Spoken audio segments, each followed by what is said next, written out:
Good morning students. कल के lecture में हमने अनुदैर्ध्य और अनुप्रस्थ डॉपलर प्रभाव किए थे। आज हम करेंगे 4 फ्रीक्वेंसी वेक्टर और उसके लॉरेंज ट्रांसफॉर्मेशंस। ठीक है, तो 4 frequency and their Lorentz transformations.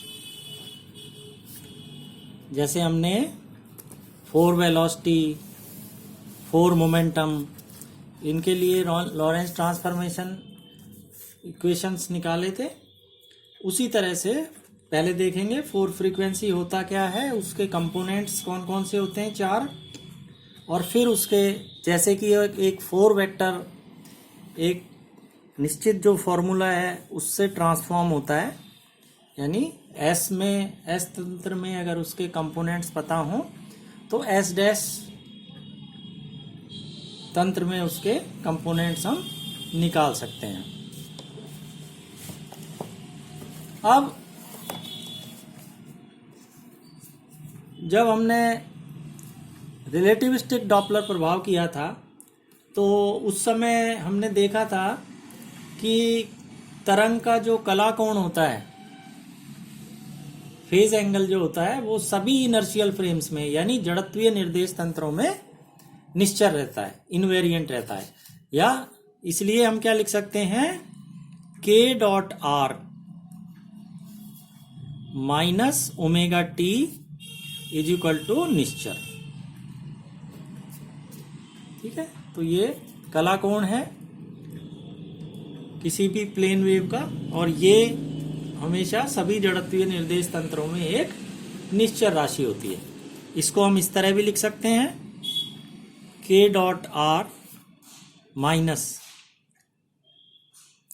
I omega upon C I C T is equal to निश्चल। देखो अब इसमें हमने क्या किया है, माइनस जो चिन्ह है उसकी जगह हमने आई स्क्वायर ले लिया है ना, एक आई यहां लगा दिया, एक आई यहां, और आई स्क्वायर अपने को पता है माइनस होता है, और सी से ऊपर नीचे गुणा कर दिया। ठीक है, तो ओमेगा टी को हमने इस तरह से रीअरेंज करके लिख लिया। या अब ये जो k डॉट आर है, ये क्या है, k वेक्टर और r वेक्टर का डॉट प्रोडक्ट। अब स्थिति सदिश r वेक्टर क्या होता है, xi प्लस वाई जे प्लस जेड के, और k वेक्टर जो है उसको हम मान लेते हैं k xi plus k xi plus K Y जे प्लस के जेड के, यानी k का कंपोनेंट ये x अक्ष के अलोंग, ये y अक्ष के अलोंग, और ये z अक्ष के अलोंग, और r अपने को पता है xi प्लस वाई जे प्लस जेड के। तो इन दोनों का जब हम डॉट प्रोडक्ट निकालेंगे यानी k डॉट आर, तो वो क्या आ जाएगा, K X X plus K Y Y plus K Z Z. तो इसको हम यूं लिख देंगे, K X X plus K Y Y plus K Z Z plus I omega upon C I C T is equal to invariant या निश्चल। अब इसको अपन 4 टेंसर नोटेशन में अगर इसको हम लिखें, के एक्स को हम माने k1, इसको k2, इसको k3, है ना, और आई ओमेगा सी को हम मान लेंगे k4। इसी तरह ये तो अपने को पता ही है, x होता है x1, ये y x2, z होता है x3, और आई सी टी अपने को पता है होता है x4।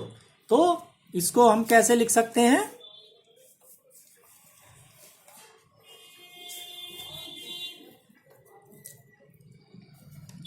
k1 x1 plus k2 x2 plus K3 X3 plus K4 X4 is equal to निश्चर इनवेरिएंट, है ना। यहां पर हमने K4 जो है वो किसके बराबर लिया है, आई ओमेगा अपॉन सी के। ओमेगा अपॉन सी के भी होता है, यानी आई के बराबर अपन ने इसको लिया है। इसको शॉर्ट में हम इस तरह लिख सकते हैं, संकलित रूप में Q mu X mu is equal to निश्चर।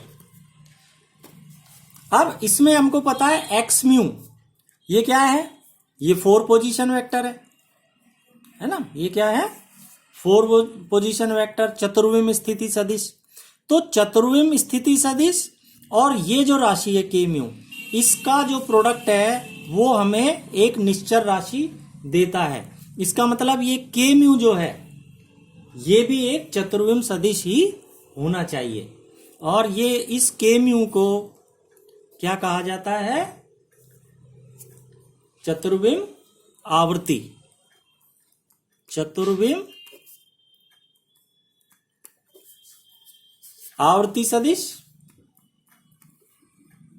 यानी 4 फ्रीक्वेंसी वेक्टर, या इसको कभी कभी चतुर्विम तरंग संचरण सदिश भी कहते हैं, क्योंकि के जो है वो क्या होता है, तरंग संचरण वेक्टर ये होता है, कहलाता है। तो इस कारण से इसको तरंग संचरण सदिश भी कह देते हैं, चतुर्विम तरंग संचरण सदिश।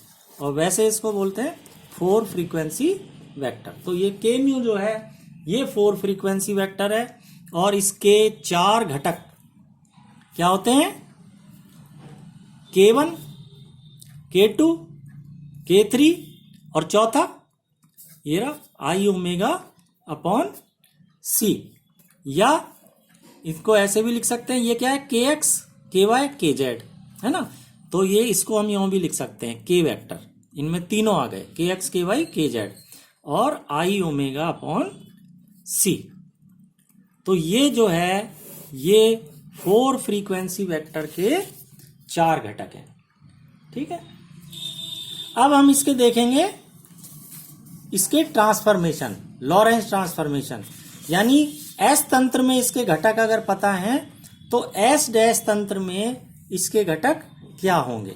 तो रूपांतरण से अब हमको ये पता ही है कि कोई भी चतुर्विम सदिश जो होता है वो किस तरह से रूपांतरित होता है, A mu dash is equal to A mu nu A nu, जहां पर ये एस डैश तंत्र के घटक हैं और ये क्या है, एस तंत्र के घटक हैं, और ये रूपांतरण मैट्रिक्स या ट्रांसफॉर्मेशन मैट्रिक्स है।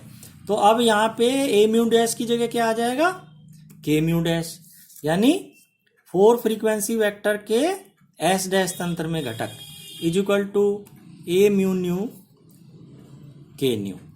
ये के न्यू क्या है, ये 4 घटक हैं एस तंत्र में, ठीक। तो इसको हम सारणिक रूप में लिख सकते हैं K1 dash K2 dash K3 dash K4 dash, ठीक है।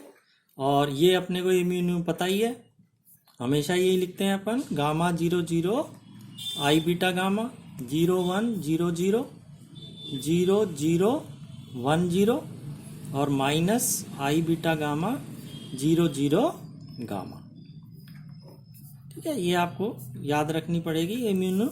और ये हो गए एस तंत्र में घटक K1 K2 K3 और K4, जो कि है आई ओमेगा अपॉन सी। अगर हमको इसका इनवर्स ट्रांसफॉर्मेशन देखना हो, प्रतिलोम ट्रांसफॉर्मेशन, तो वो भी हम देख सकते हैं। पहले हम ये देखते हैं S2 S डैश। तो इसकी 4 समीकरण क्या प्राप्त हो जाएंगी, K1 dash is equal to gamma K1 plus I beta K4, ये तो पहली आ गई। फिर K2 डैश बराबर तो K2 ही आएगा, है ना, ये 0 0 है 3 तो, और ये K2। और K3 डैश बराबर K3 और K4 डैश बराबर gamma K4 minus I beta K1।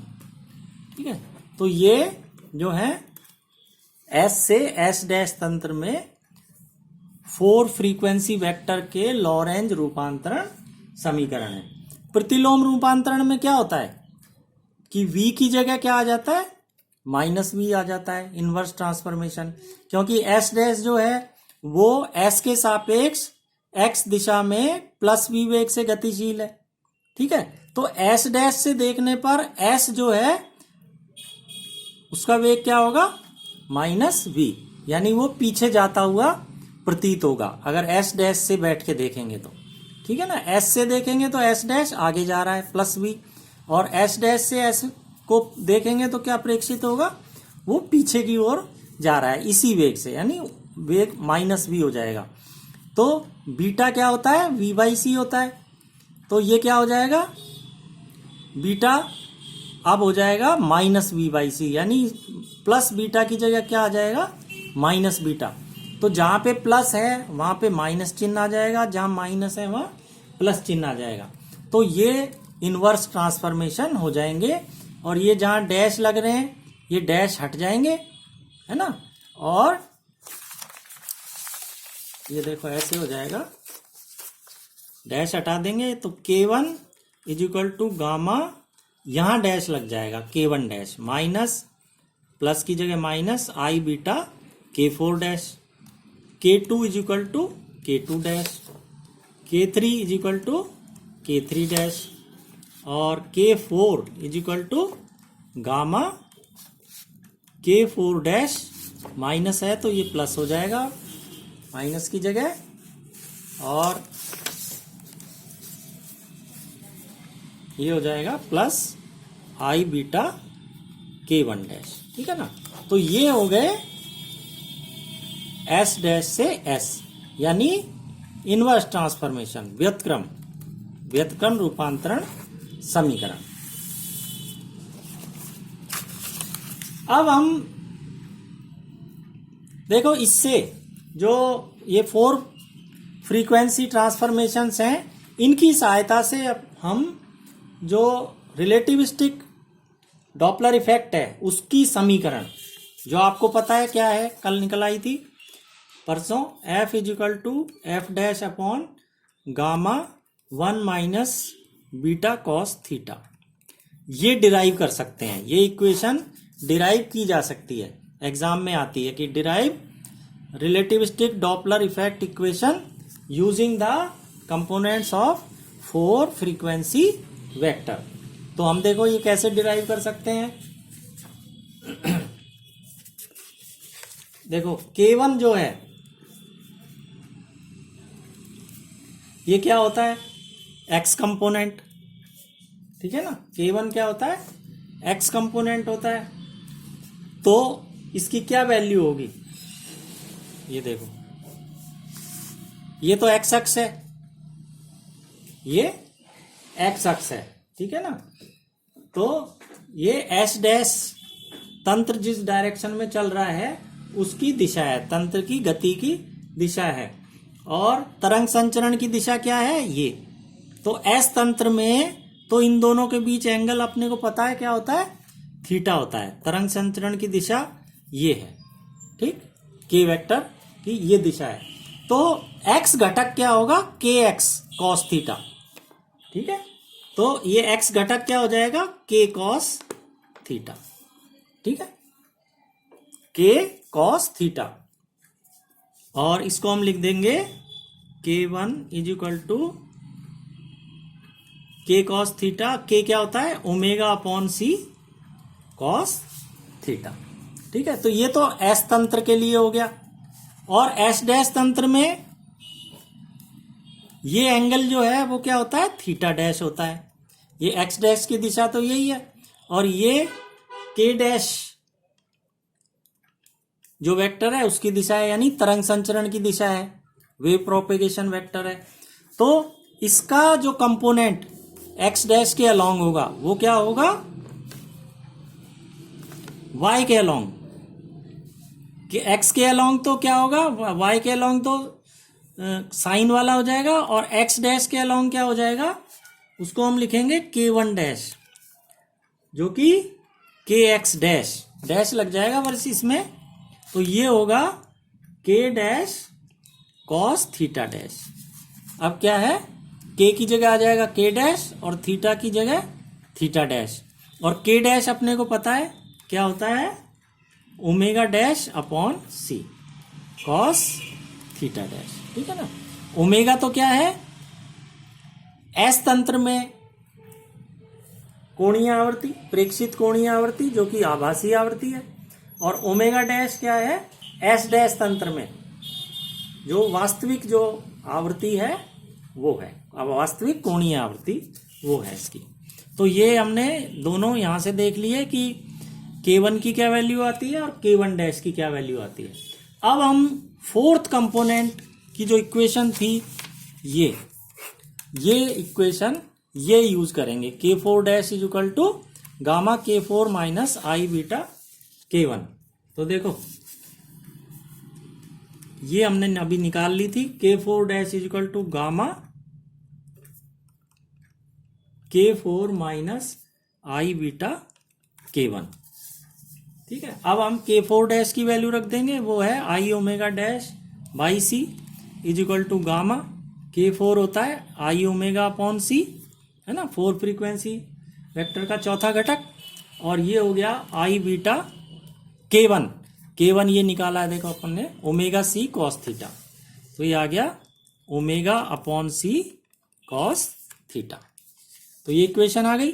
अब इसमें आई अपॉन सी, ये देखो सब जगह से कट गए, आई अपॉन सी, तो ये आ गया omega dash is equal to gamma omega minus omega cos theta, यहाँ पे बीटा और है, बीटा ओमेगा कॉस थीटा। अब इसमें से गामा ओमेगा भी बाहर आ गया, 1 माइनस बीटा कॉस थीटा, ठीक है। तो ओमेगा इज इक्वल टू क्या आ गया, omega dash upon gamma 1 minus beta cos theta, ठीक है। ओमेगा क्या होता है 2 पाई एफ, और omega dash 2 pi F dash upon gamma 1 minus beta cos theta, 2 pi यहाँ कैंसिल हो जाएंगे, तो F is equal to F dash upon gamma 1 minus beta cos theta. और ये क्या है, ये आपेक्षकीय डॉपलर प्रभाव की समीकरण है जो कि हमने निकालनी थी। तो इस तरह से हम 4 फ्रीक्वेंसी वेक्टर के जो घटक हैं उनकी सहायता से, उनके घटकों के जो लॉरेंज रूपांतरण समीकरण है उनकी सहायता से इस तरह से हम रिलेटिविस्टिक डॉपलर इफेक्ट जो है उसकी इक्वेशन या समीकरण निकाल सकते हैं। तो इस तरह से ये आपकी 3rd यूनिट भी कंप्लीट हो गई है। अब हम 4th यूनिट शुरू करेंगे, इसकी 4th और आखिरी unit. Have a nice day students.